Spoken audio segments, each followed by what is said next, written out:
everyone. My name is Chris Stiles, and I have the great privilege of being Dean of UNSW Business School. And tonight I'd like to warmly welcome you all, alumni, friends and special guests, to what promises to be a very memorable Meet the CEO. I want to begin this evening by acknowledging the Gadigal people of the Eora Nation, the traditional custodians of this land.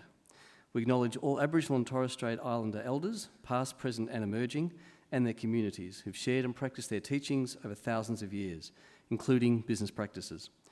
We recognise Aboriginal and Torres Strait Islander people's ongoing leadership and contributions, including to business, education and industry. This long-standing series has had some wonderful guests that we have all learnt a great deal from.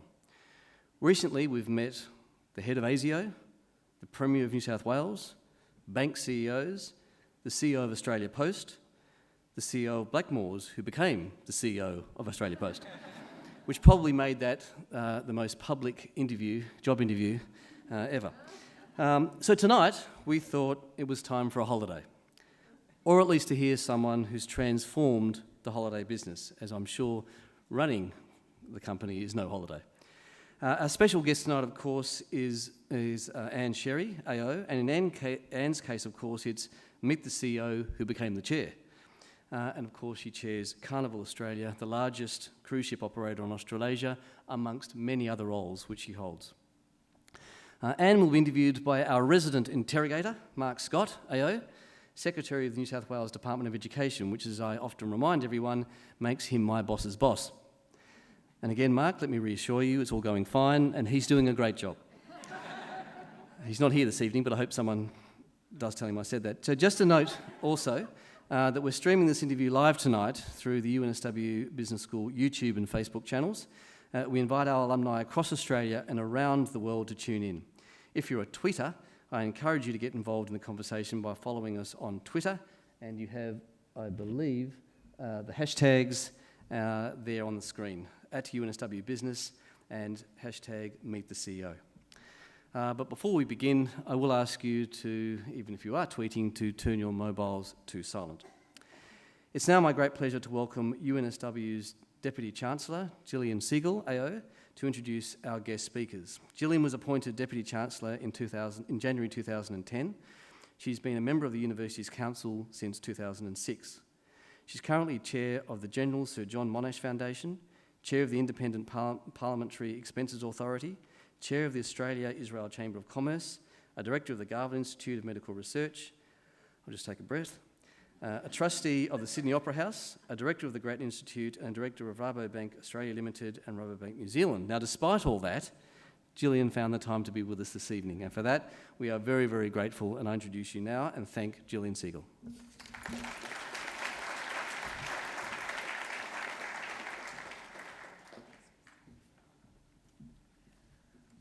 Well, thank you so much, Chris. I wouldn't miss this for the world because we have just a very exciting lady about to speak to us. So thank you and welcome everyone, and thank you for joining us for this first Meet the CEO for 2019.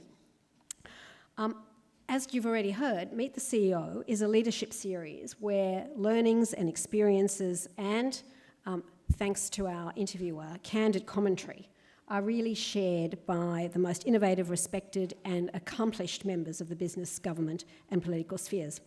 And the Business School at UNSW is charged with shaping the next generation of business leaders, and we take this responsibility very seriously. We're very proud of our alumni and all that they have accomplished, and they, like tonight's special guest, are so willing to give back and share their expertise and help to enable others to take their lessons and grow. So that's a wonderful example, Anne, and thank you so much for doing this.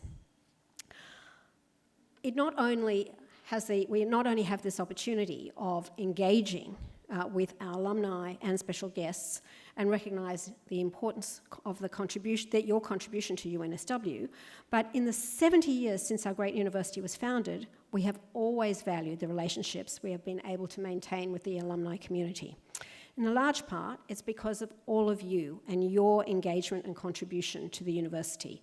And we are so grateful because that is what has enabled us to grow into the university we are today, and I think that we are all so proud of.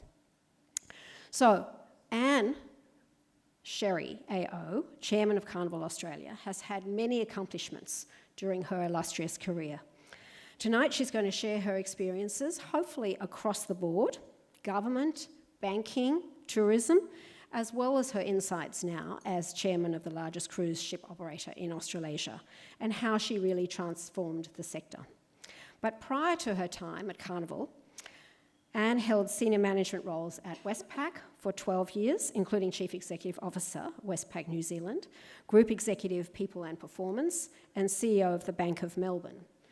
And most relevantly, and most interestingly, I think, for the discussion tonight, is whilst working in the banking industry, Anne led deep cultural change and deep cultural focus in terms of both staff and customer relationship management.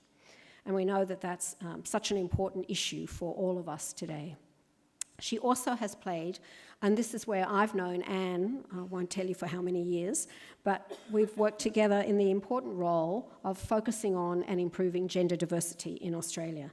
She held the position of First Assistant Secretary of the Office of the Status of Women, advising the Prime Minister on policies and programs to improve the status of women in Australia. And impressively, she was also Australia's representative to the United Nations forums on human rights and women's rights. And she was just telling me that she's just come back from the United Nations and representing Australia and what is going on here with not only our gender diversity, but the strategies the companies are adopting to improve the gender representation, not only on boards but in management. So through UNSW's 2025 strategy, we place great value on innovation, collaboration, leadership, social justice, and in Anne, truly, we see all these qualities personified.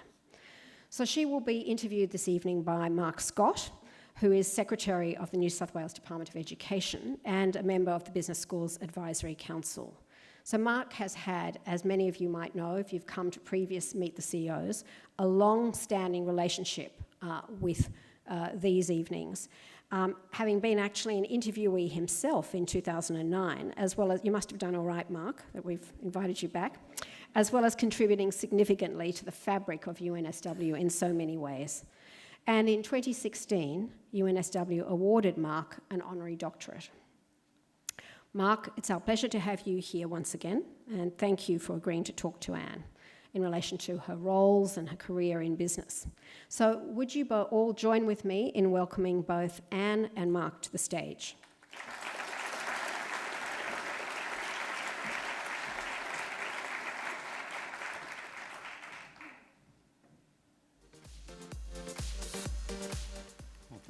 Too quick. Bit of music. And thanks for coming to meet the CEO. Here are our interrogators. If they've been here before, they know the drill. I warm you up with softball questions, so you're just getting your eye in. And then in about half an hour or so, we'll throw to the alumni of the UNSW Business School. That's when the tough questioning sets in. But thanks for being with us, and if you're following the conversation on Twitter, we're at #MeetTheCEO. Let's go back a little bit and talk about the experiences that shaped you as a CEO and such a distinguished national leader for us here. I was asking around the office today who Andrew Fisher was, and I met a few blank faces, and I had to tell them that Andrew Fisher, if you don't know who Andrew Fisher was, you should pay attention. Andrew Fisher served 3 terms as Prime Minister of Australia. And apart from Anne, Sherry is the most famous person to ever come out of Gympie in Queensland. That's right. Tell us about growing up in Gympie, and how does Gympie shape a future CEO? So, thank you for the question. How does it shape you? It's such a tough question to answer, really. I guess the things that shape you when you're young, and I've spent really only my very young years in Gympie. Country towns are free to move around, walk to school. Everybody knows everybody. That's the downside probably as you get older. But when you're younger, It was a fairly liberating environment. We rode our pony down the main street of town, literally. So you could sort of get away with doing just about anything. Maybe it was the time as well. The flip side and the downside of that is that country towns are pretty cloying. You can't get away with much. My parents were chemists in the main street of town. If we did anything or anyone saw us doing anything, they knew before we got home. But I think the thing about being a girl in a country town, and this is probably my best reflection on it, is that there wasn't much territory carved out between boys and girls. So I could climb a fence as well as anyone, I could climb a tree as well as anyone, I could ride a horse as well as anyone. And there wasn't a sense that that wasn't okay. And I think that's probably the best legacy of a town that subsequently has become more famous for right-wing politics and guns than it has for anything else. But I think it's that freedom you get as a kid that probably was part of the shaping. You moved to Brisbane and went to school in Brisbane as a teenager. Was the ethos in Brisbane and a Brisbane community different for a girl growing up? Did you sense that losing some of that freedom you had in the country town? Brisbane was a bit tighter. I mean, the school I went to was like an army camp, really. You weren't allowed to go to the shops unless you had a note. And so I was Brisbane's best forger by the time I was about 13. I could do a note for anybody at a reasonable price, which may say more about me than anything else. But it wasn't that constrained, really. Again, my family had a pharmacy in the centre of town. But still, again, not really as much of that sense of constraint. Although, as teenage girls, that starts to close in on you a bit more. As I've read, you had some interesting experiences in your teen years that must have, in a sense, shaped you or put responsibility on you. Your parents had a pharmacy in the middle of Brisbane, but it blew up in a gas explosion. It did. Wow, you've done a lot of research. Actually, it did. That's probably... it's interesting when you talk to people who've had those sort of big events. So the announcement comes out at school, no one's allowed to go into the city this afternoon. You can imagine, everyone goes, why? No, we can't tell you, but no one's allowed to go into the city. And I go, I'm meant to be going into the city because I was actually going into the shop. And I'm meant to be meeting my parents in the city. No, you can't. So finally we find out what's going on. And of course it's my parents' business that's been blown up. Someone put a hole in the gas pipe and put sticky tape on it. And almost a whole block in Brisbane blew up. Including the pharmacy. So I'm saying, are my parents dead? And they're going, well, we don't know. This is pre-everything else. We don't know, but you're not allowed to go into the city. I'm thinking, I'm the world's biggest forger. You really think you're going to lock me in here? I can get out of anything. So I go straight in to this scene of carnage. And amazingly, lots of people were hurt, but only one person was killed in this carnage in the city. And that changed our lives, partly because, suddenly the business was gone. It takes a long time for those things to be fixed. And quite a lot of the staff in the shop were hurt by flying glass. Pharmacies are full of glass shelves. Like that stuff turned into missile material. And my parents really felt responsible for all of that. And of course, those staff lose their income as well. So it was a much talked about issue in the house, and a lot of stuff about the responsibility to the people who worked with us and with and for my parents in the shop, and just the stress. And in fact, my mother, I remember, because my mother was a pharmacist as well, she went and worked in a hospital as a hospital pharmacist while the shop was being rebuilt. So it sort of flipped the dynamic in our household quite considerably as well. And then your mother got quite sick, and so a lot of responsibility fell on you as the eldest child. Yep. So my mother was the second person in Australia to be diagnosed with Ross River virus. And in her case, the first person diagnosed died, all this stuff you find out later. And she actually spent 2 years in the spinal unit at the Princess Alexandra Hospital in Brisbane, with complete paralysis brought on by Ross River, and so I became the head of the household, a role I relished. I was a natural, really. My sisters thought I was a tyrant. I thought I was a natural leader. So I was 16. Yeah. And it was the hardest thing, though, was the uncertainty, because we just didn't know what was going to happen.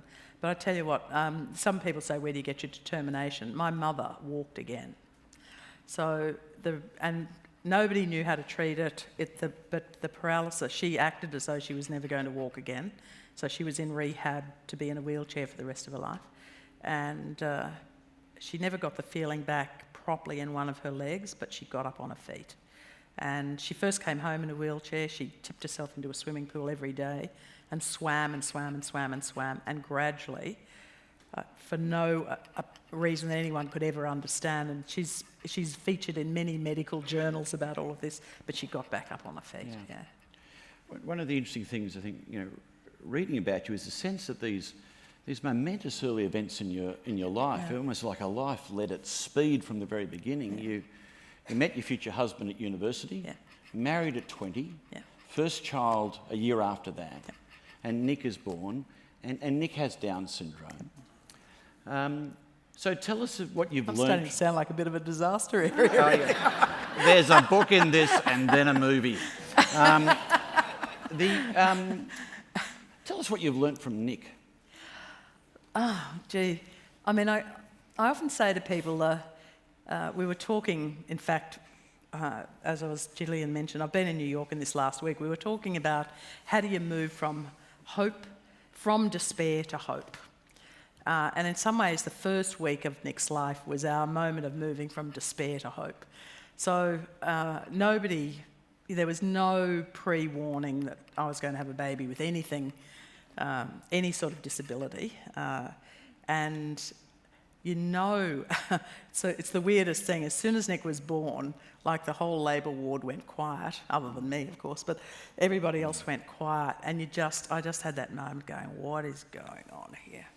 And then when they told us, we had that incredible just sense of, Jesus Christ, what do we do? What do we do? And it probably took us 3 or 4 days of just feeling despair,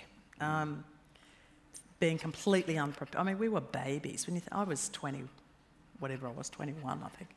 I was a baby, really, and had no idea. So, but 3 things I learnt. One is we decided this on the spot, Michael and I, that we were going to have a baby. What do you do when you have a baby? You try and do the best you can, and you hope your kids are the best they can be. So we thought, well, we didn't get quite what we bargained for, but let's have a crack at it and see what we can do, because their prognosis was hideous about Nick. And so that was one. The second thing I learned is people's reaction to Nick is a great judge of character. So the people who shy away, pull back, look horrified, never get back in our door again, even if they were once friends. And it helped us. We sorted out lots of friends, let me say, in the early days as well. And I'm really hard line on it. Like if you cross that line in our household, the door gets closed.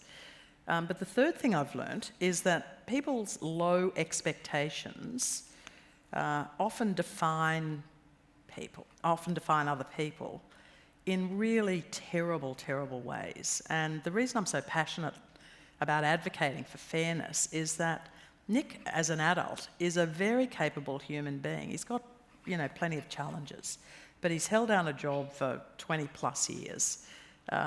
He is a very charming human being, full of fun and life and energy, is fearless, really.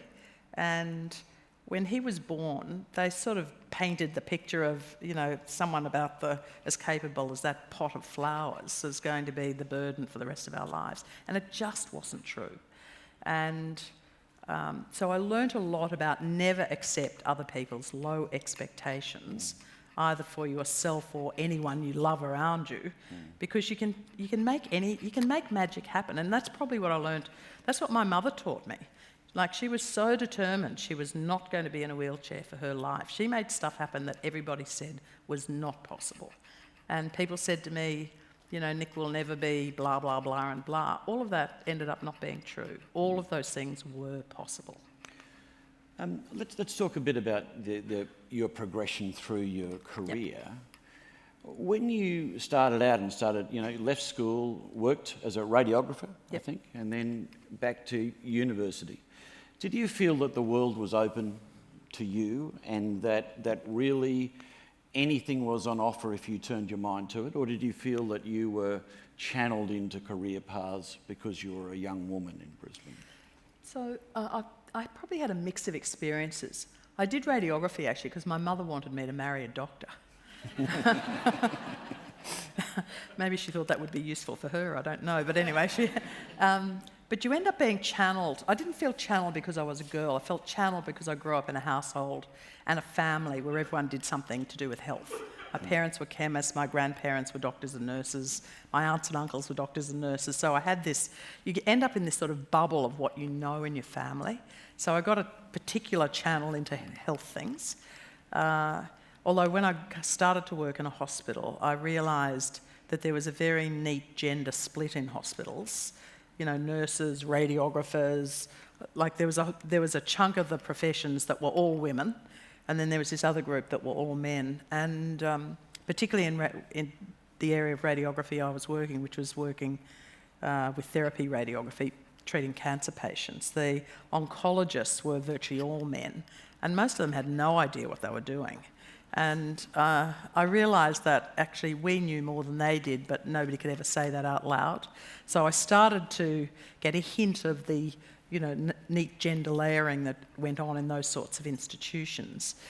But it was only when I so I went back to university, and then when I came out of university, the Courier Mail still had job ads that said men and boys, women and girls. And all the really good jobs, amazingly, were in the men and boys column. And the women and girls ads were all part-time retail assistants, relatively low paid. And then I thought it would have been so much better if I had a gender-neutral name, because Anne gave me away straight away when I started applying for some of the jobs I thought in the men and boys columns. And so that's really the first time I hit that sense that because you're female, you've got to go over there, not over there. Did you find you eventually moved to the public service, yeah, and then rose to very senior levels in the public service? Did you find that an engaging and supportive sector to work in? Yeah, and the reason I went into the public service is it was the one place where you sat a test to get into the graduate program. And didn't matter, it was completely gender blind. So I sat the test in Brisbane, got an offer a few weeks later to go, and I got an offer to do lots of things. You know, there were, and Nick had been born by this stage, so I had a bit of constraint about what I could do. So I didn't go to Canberra, which is obviously one of the things that was on offer. But I got a fantastic job in the public service in Queensland in what was then the new Department of Productivity. And I did, you know, research on innovative employment practices. Like, it was a cracking job and really opened up such a sense of possibility. And I felt no constraint at all. I wasn't judged, I wasn't pushed into boring jobs. There weren't many women there, but at the time, you know, I felt unconstrained about what I could and should do. Yeah. You, I suppose you first became widely known when you were heading up the Office of the Status of Women in the Keating era. And you look at the agenda, Gillian referred to some of this earlier: women's superannuation, paid maternity leave, campaigns around sharing the domestic load.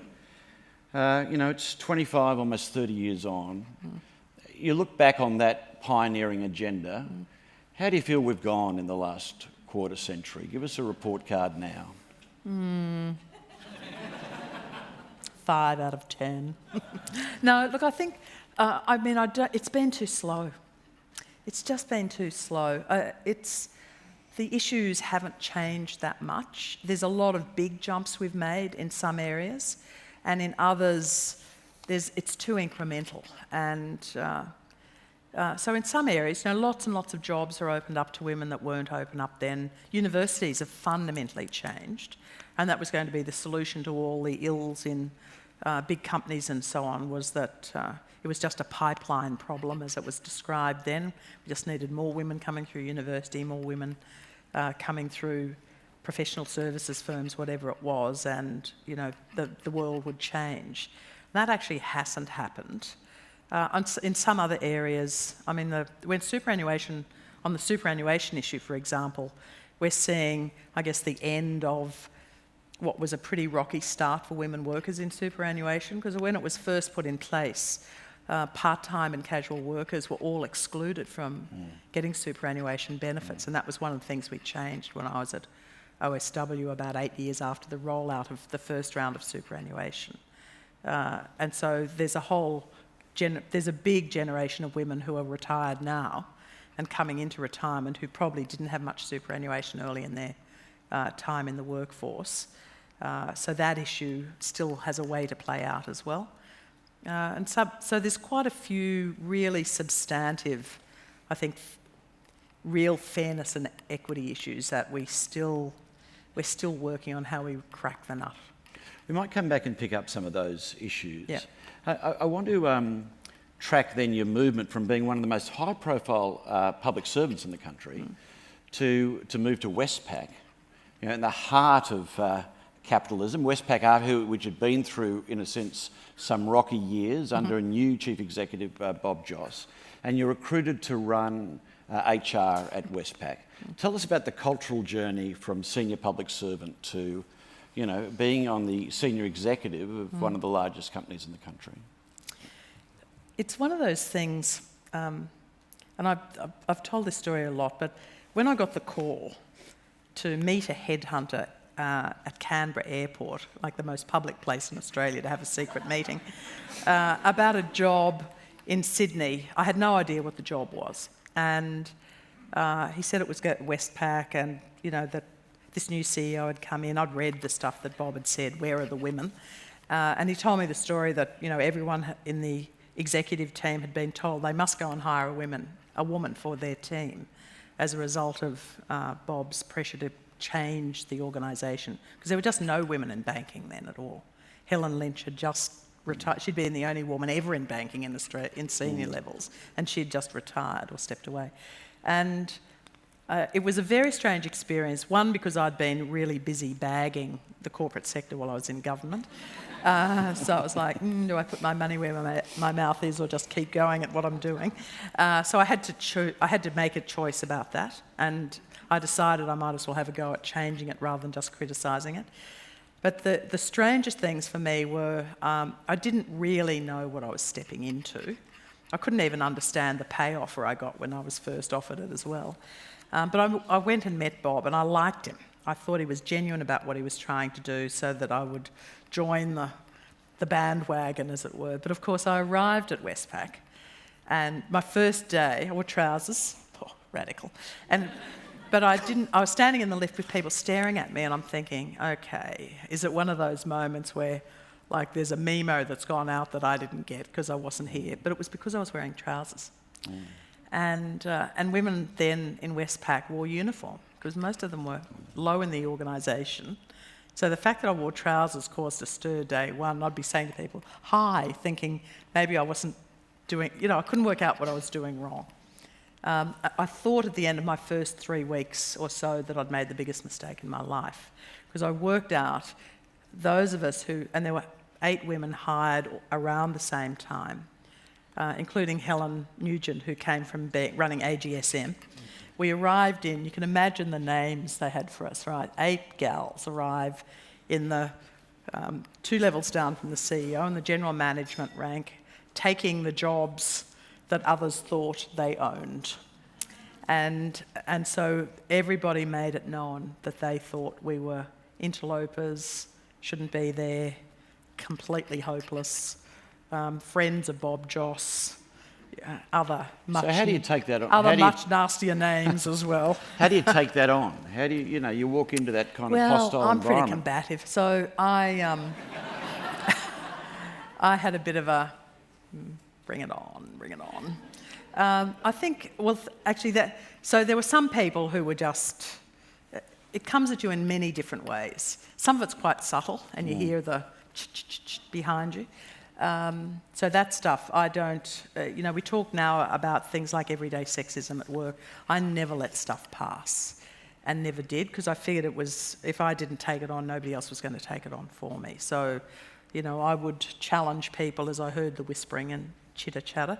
But of course, the thing that most women do, and I did it as well, was you've got to prove that you're worth it.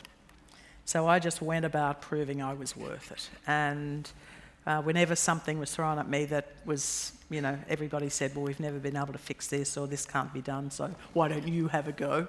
I thought, right, I will, thank you very much. And of course, that's how paid maternity leave happened. So Bob said to me, we'd like to become an employer of choice, Anne. It's like, okay.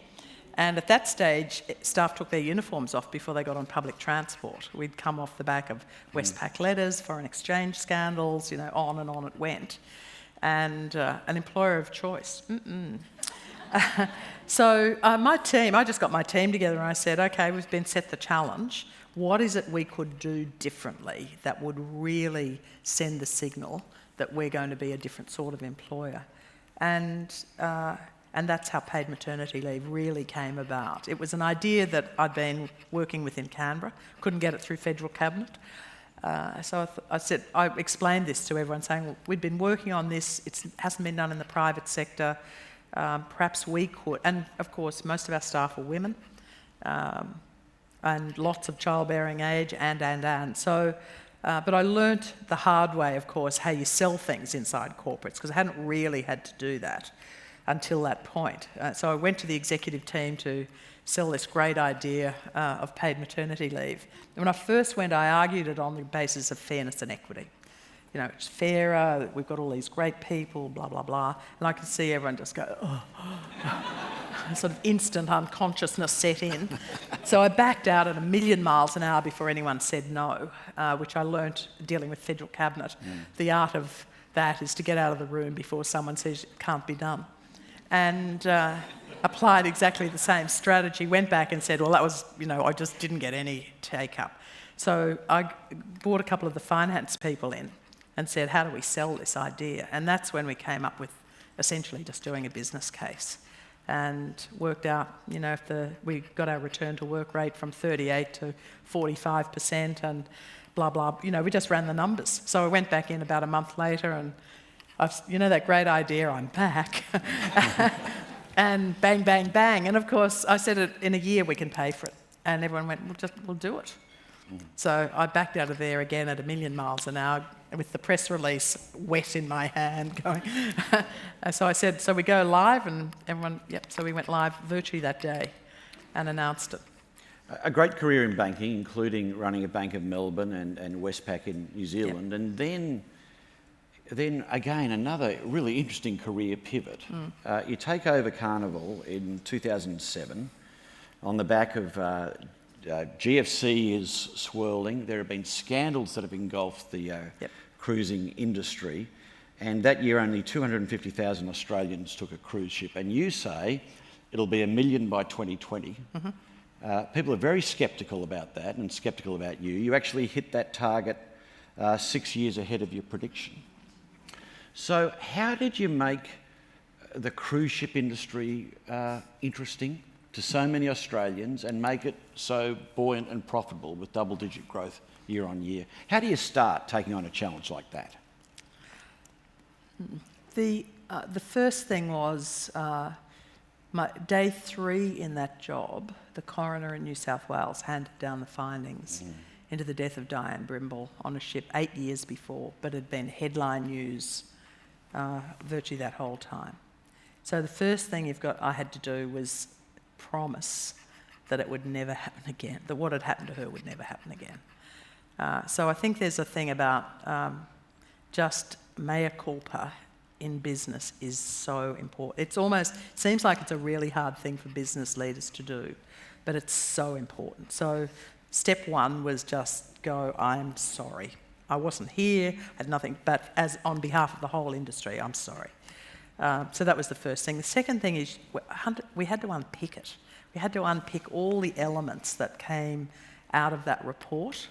And actually the work the coroner did was pretty good, really, in terms of identifying all the things. It's a bit like the outcome of a Royal Commission. You've essentially got to go, okay, we'll do it. We'll just do everything that was said. But to do it, you've got to turn over every rock. And what I learnt quite early is that, like all industries, there's so much embedded in custom and practice. So even the things you say you're going to do, you know, we won't pay people for selling drink. We won't pay incentives to sell drinks on board because that leads to drunkenness. You know, surprised that was, nobody had thought of that, but anyway. And I got an exemption from the Sex Discrimination Act, from the Age Discrimination Act, because I banned schoolies. Like, I looked at the fact that we ran a schoolies cruise every year. You just go, having said, you know, no one will ever die on a ship again, you know, because we don't show duty of care. How could you run a schoolies cruise? And and of course, as soon as I said we weren't going to do it, I got a challenge, because to stop schoolies, I've got to ban under 21-year-olds travelling en masse on their own. And so it took me a while, but I got an exemption from. But again, all the bits of custom and practice, you've just got to peel it and peel it and peel it and peel it until you get back to the core of the business and stop doing all the things that led us to where we were. Plus, you've got to listen to your market. So the other thing that had happened to Cruise is the market had just gone past us. Like, we were actually pretty old-fashioned. We did stuff that nobody did on their holidays anymore. It was all about really all care, no responsibility, which meant our market was pretty small. And so if we were going to grow it, we had to completely reshape what we did. The product had to be different, had to be more sophisticated. We had to kill off all the party animals that thought cruising was their sort of holiday. Schoolies, all of that had to go. So probably the first year in the role, and you know, we're part of a big global business, and I went and had a look at the businesses around, the other brands around the world, and just thought they were pretty clear about who they were. We weren't very clear about who we were here, and we weren't very clear about the market. So year one, I sold 2 of our old ships, one of them having been, you know, having to be almost towed back after a storm in the Pacific. I was like, who knows about that? Not me. You know, I find myself in dry docks in high heels with people looking at me going, is she lost? Or is it her? They used to call me her. Is it her? So I became her Sherry for a while. So really it was just, it sounds simple now, but it probably took at least 18 months to strip everything back and then to rebuild it. And as part of rebuilding, we had to do things that surprised people. So sign up celebrity chefs to cook on ships. You know, given everyone had thought they were just party ships, why would Luke Mangan open restaurants on ships, for example? So then we started to do things that surprised people on the upside. But also setting the 1 million target was a really important component, because nobody could imagine how we could get that big at the time. It was just inconceivable. We'd had about the same passenger numbers for 30 years. We're about to go to questions from the floor, and if there are any questions people want to ask on Twitter, the hashtag is #MeetTheCEO. Were you surprised though? You No. said 2020. You always thought... I believed it. I didn't know how we were going to get there, but I believed it was possible. I've looked at the other businesses we had around the world and thought, if they can do it, if they can do it out of Miami, we can do it out of here. And we had all the preconditions. We had great places to go, many of which you can only get to by ship. We had lots of places to sail out of in Australia. Most Australians live right next to a port. We just needed the right product at the right price, going to the right place, with a big chunk of marketing spend in behind it, and then, you know, the word of mouth that comes from it. So now 60% of our customers are repeat customers. And did you ever imagine that you'd be so fascinated by cruising that it would be that you'd... I mean, because I think it's an interesting career question. You're walking into an area that... Had you ever been on a cruise before you took the job? I had been on a cruise when I was 18. It wasn't a schoolies cruise, was it? Now the schoolies decision seems informed by experience. It wasn't a schoolies cruise, but it could have been. No, my grandmother actually gave me a cruise as a result of an exam, doing really well in my studies. So I did go off on a cruise with a whole lot of other people, and I barely remember a thing about it. We're about to go to the floor for questions, so if you have a question, put up your hand and the mics will come and find you. You talked about, and you referenced the Royal Commission, that sometimes you just have to have the mea culpa and do what needs to be done.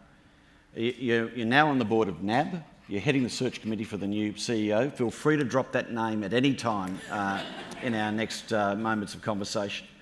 But you did so much cultural work when you were at Westpac, so much cultural work in your time in the banking sector. Reflect on what's happened since you've left, and what are the cultural lessons that need to be learnt from the banking industry as evidenced through the Royal Commission experience? Well, I guess, as is happening at the moment, you've got to look at the things that have come out of it and work out. I mean, that gives you the guide to what you've got to fix straight away, is the first thing. I think the second thing out of all of that is it's possible to change culture. Lots of people say it's too hard to do, but I think at the core of a lot of the issues that have been raised are, again, the things that have become custom and practice that were being done, in the interests of making sure you had good financial returns, but were clearly being done in a way that disadvantaged customers. So you've got to get the balance right. Businesses, big businesses in particular, it's easy to tilt one way or another. And I think the learning out of all of that is that we've got to reset, rebalance, and actually dig back in again under the assumptions, the custom and practice that builds up over time. And I think, as I said to you earlier, I was in banking really when some of those practices first came in. Lots of them came in because we were following what was being done in the US. They came in, lots of the sales practices came in and were overlaid on, service culture, but in a piece of the operation that was declining in terms of customer use, and that were branches. The whole bank assurance model became an article of faith and everybody had to do it. So you end up with lots of custom and practice and behaviours that get layered and layered and layered without necessarily being deliberate about the cultural norms that you create. And I think what I've learned, and I learned it at Carnival as well, you've got to recreate cultural norms in organisations. You've got to recreate the things that you want as your signals of good practice, and you want to stop the things that you know are signals of bad practice. And that's essentially what we've got to do. So, questions for Anne. Now's the opportunity to throw it over to the floor and to online. I think we've got a question up the back here. So we've got the roving mic. So yes, your question. Good evening, Anne. Thank you very much for being so open about your life. If I can take you back, so rewind the time when you're about to step into your first CEO role of Westpac, and you had the opportunity to stop time and go back and give your younger self some advice, what would it be? If I gave myself some advice, it would probably be to not feel as though I had to prove I was worth it. I think when it first came my way, I felt like it was still a test. And I think that was probably a bit self-imposed, because it wasn't as though I looked out into the world and saw lots of women stepping into roles at that level. And so I felt I still needed to prove that I was worth it. So I would say to myself, if I went back, you've got it, basically get on with it. Don't feel as though you've got to keep explaining why you're there, or feeling as though you've got to prove that you were worth it. Because there are, that's not something that men do when they get CEO roles. It's like, I've got it, I'm here, thanks very much. And yet I felt I still needed to somehow demonstrate that I was worthy. So I'd give myself a good talking to. And is that advice you give to women CEOs, women leaders who you're mentoring? Yeah, I do, because often I think there's they write about imposter syndrome now. It's there's an element of imposter syndrome, but there's also a piece about somehow feeling you've got to keep proving that you are rightfully there. That lots of women talk about that feeling, that it's so I do say, shut up, basically.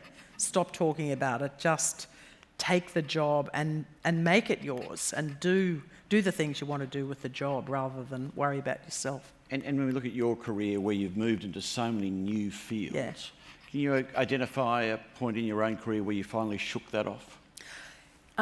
Yes, it was when I did the move to Canberra. When I went into OSW, working with Keating, it was a tough environment, but so much opportunity.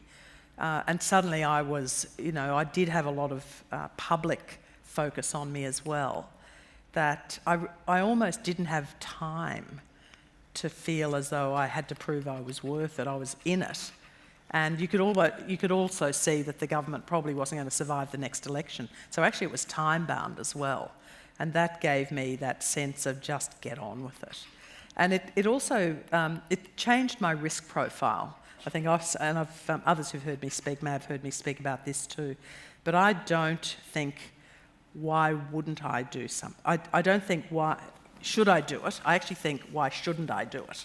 Because I guess I learned that making those jumps and taking on completely different things just gives you so much more opportunity than you ever imagine. So it shifted me from saying, that noise in your head saying you don't deserve it, or maybe it's not right for you, or whatever it is, to actually a completely different voice, which is grab it and do something with it. A question from Twitter. You've changed the culture and practice through business metrics and data. What should we be measuring to shift the gender diversity needle?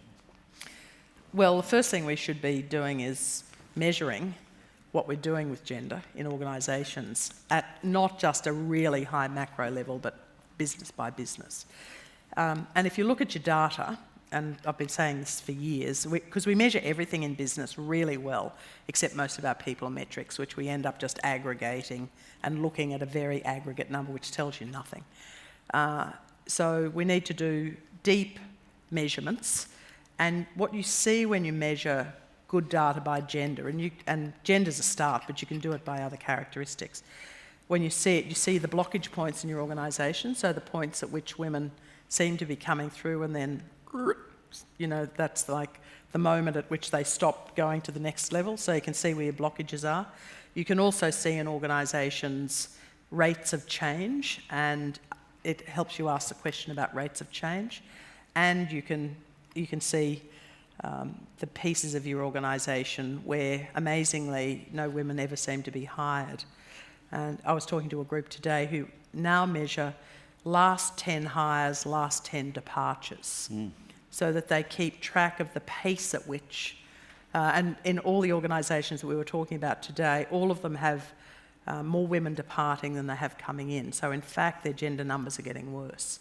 And unless you're really measuring that in an active way, then you lose sight of either where your blockages are or what's happening in your organisation. So I think measurement is really, really important on your performance around your people in an organisation. And if you're not measuring it, if you're not getting any insight from your measures, then you're measuring the wrong things. Next question. Thank you, Anne. It's been fantastic learning from you. A very simple question. When was the last time someone told you can't do something, and how did you handle it? People tell me I can't do things all the time, and I'm very counter-suggestive. So, in fact, if you ever want me to do something, you just say that can't be done, and then I'm there. Specific example, I can't think of a really good specific example, but it does happen a lot. Oh, you can't do that, or that can't be done. Actually, there was a conversation. I'll tell you the last really big you can't do that example was a conversation, because I've been on the board of Australian Rugby for the last few years as well, and there was a conversation about women, the place of women's rugby, particularly early in my time, and someone just said to me, oh, no one, look, you can't do that, because no one will ever come to a women's rugby game. I was like, Watch this space. And of course, that actually was the genesis of getting a women's sevens team together for the Olympics. And the rest is history. Do you feel, being on the board of the ARU, do you feel that the sporting codes are almost some of the last bastions that have to be cracked as far as gender is concerned and attitudes? Well, I think, they were, but it's changed really, really fast. Because all of those assumptions, again, whether it was, women can't play rugby and bugger me if they won a gold medal at the Olympics, or no one will come to an AFL game that with women playing and then they have to lock the gates of the first game in Melbourne because the stand is full and they've got as many people outside. Or women cricketers who would come to a T20 women's game, and so on and on it goes. I think it's shifted really quickly, and so it should have, and it'll continue to shift because I think increasingly, firstly, women vote with their feet and their money now, as well as sport. Sport's part of the national psyche. You can't have a psyche that's with half of it shut down. It just doesn't work, and I think that's a learning that all the major sporting codes have come to. An industry question from Twitter. With Sydney's international passenger terminal so popular, what's your preference for handling growth? Move to Rozelle or the naval base in Sydney, Wollongong or Newcastle, suitable nearby ports? I want to share Garden Island. I've said it forever. And the reason for that is that the big ships don't get under the bridge. So Garden Island's the last piece of wharf infrastructure in Sydney Harbour that's big enough for us to use. The Navy parks ships there that they don't use that often. And it's a cultural blockage that says they won't share. So I'm still on a campaign to convince them that sharing is good. So if we go back to the previous answer, they've told you can't have Garden Island. They have. They have. And you're not accepting that? No, I don't accept it. And there will be a moment in time, there'll be something that allows me to get my foot in that door. We look forward to that moment. Next question, over here. Oh, hello. I just want to ask, because I come from the gaming industry, and I'm interested, for instance, how the innovation comes in the cruising industry about engaging young adolescents. For instance, there was an example of a cruise organized, on which they organized a video game tournament, and it kind of failed miserably at that particular time. But I'm interested, what kind of innovation is there, according to your opinion, in the cruising industry about engaging young adults and making it interesting, especially because there are a lot of opportunities for traveling and entertainment generally. So is your question, what do we do about make innovation to make it attractive? Yeah. I guess, there's stuff going on all the time.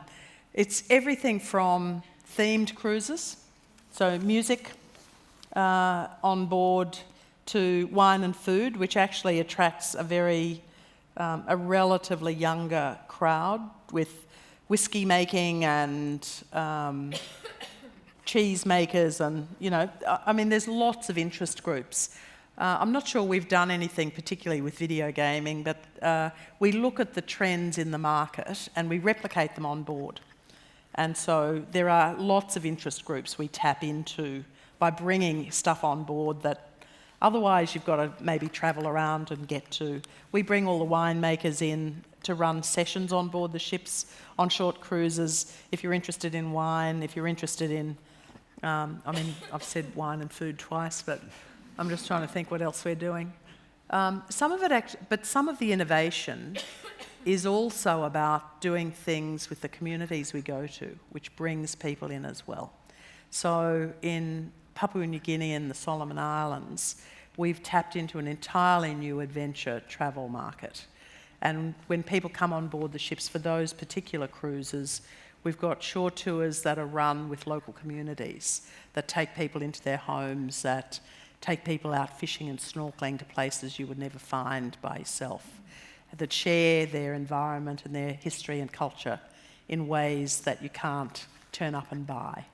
So that taps a completely different market as well. So we're constantly looking at what are the sub-segments, if you like, of travel that logically we can work with and we can appeal to, either by the sort of style of travel people want to do or the things they actually want to do on the ships.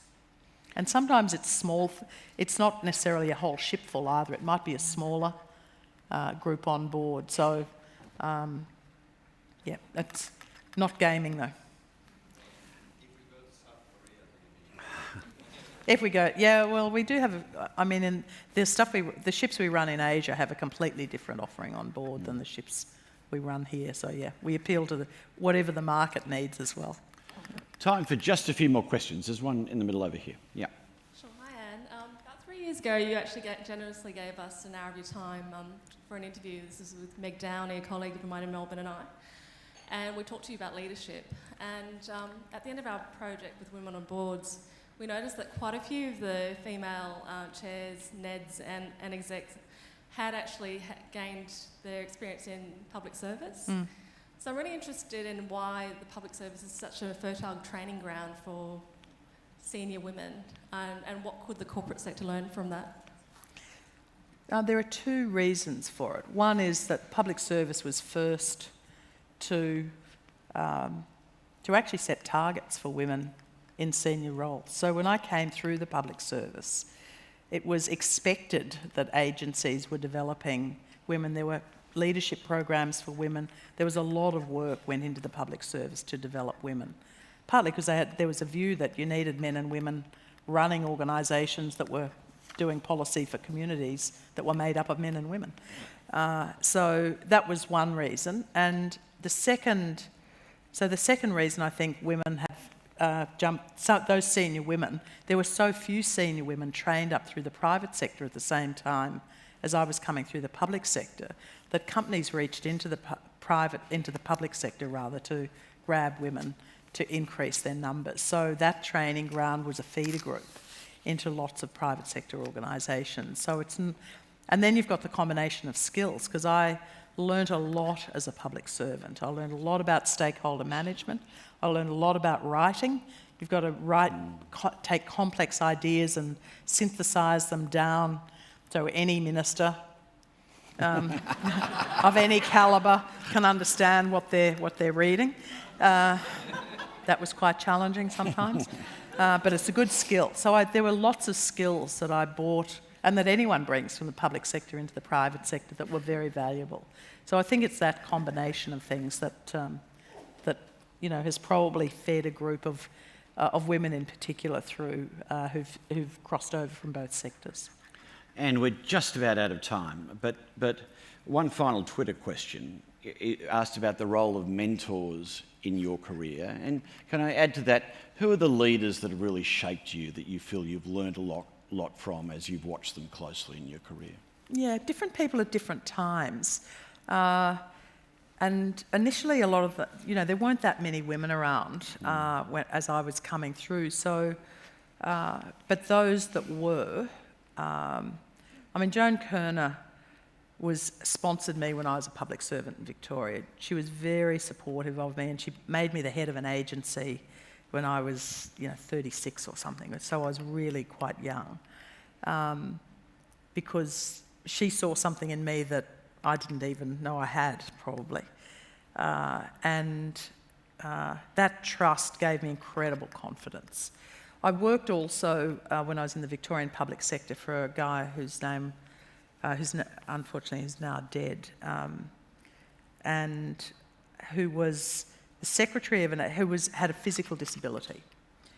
And his name was John Patterson. He'd actually run Sydney Water, and then he went to Victoria and ran quite a few departments in Victoria.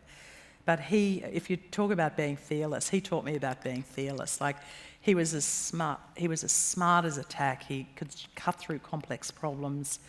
But people always underestimated him because of his physical disability. And he was just no bullshit, and if he saw people disregarding him or not taking him seriously, he would, and he was he had dwarfism. He was very small. He would stand on a chair. I've seen him stand on a boardroom table, actually, saying, "If you want me to be as big as you, now look me in the eye." He was fierce, and he gave me a lot of confidence and supported me as well. And then, of course, Bob took a punt on me at Westpac, pulled me out of the public service at a time when that wasn't very common. So I think at points in time, you know, we talk a lot about mentors, but actually all of those people for me have been sponsors. And there's a very subtle difference in that. So people can give you good advice along the way, but each of those people gave me an opportunity that and sponsored me into something quite specific. And probably David Morgan as well at Westpac, who gave me the New Zealand CEO gig as well, at a time when, you know, there was a global search on to find that role. And then he sort of, one day, he and I were having a conversation about something. He said, "Why don't you do that job?" It's like, yeah, why don't I? So I did. Brilliant. And Sherry, thanks for the straight talking tonight. It's been absolutely marvellous to hear from you, and what a rich and fascinating career, not finished yet. As I said, there's a book, there's a movie. Cast the film as you like. That can be a new competition for us. Will you thank Anne Sherry for her time this evening?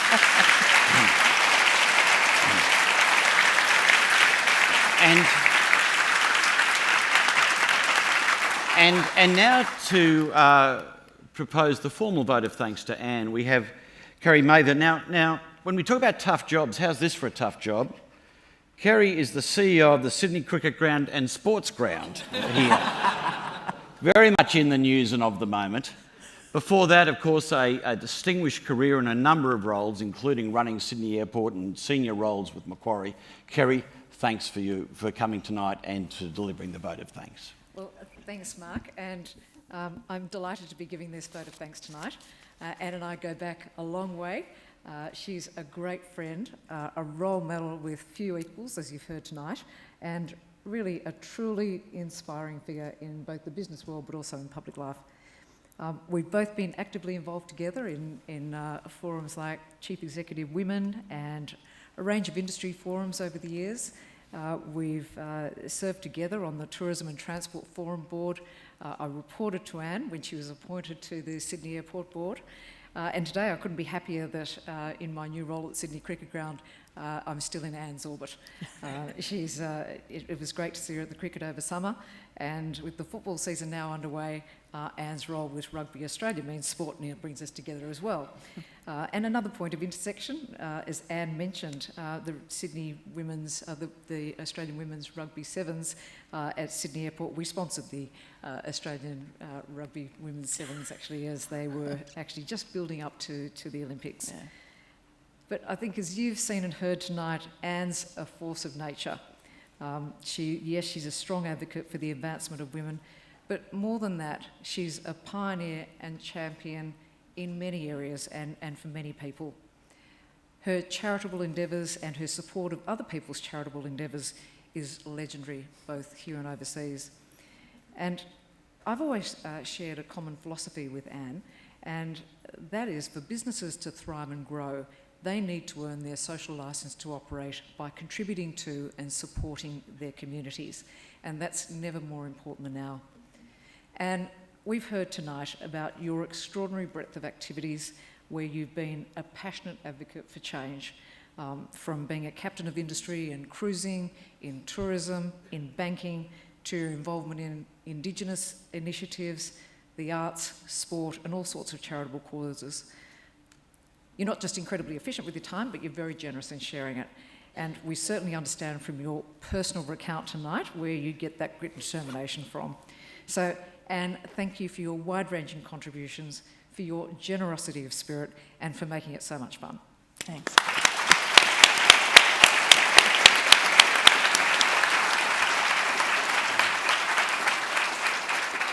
Thank you also to Mark for your insightful and stimulating interview. And thank you to you, our audience, for your wide-ranging and interesting questions. As we mentioned earlier tonight, the interview was live streamed and it will appear on the UNSW's Business School Facebook, its YouTube channels and also website, so please feel free to share it. So that brings the evening to a close. Thank you for coming tonight. I hope you enjoyed it. Good night. Thank you.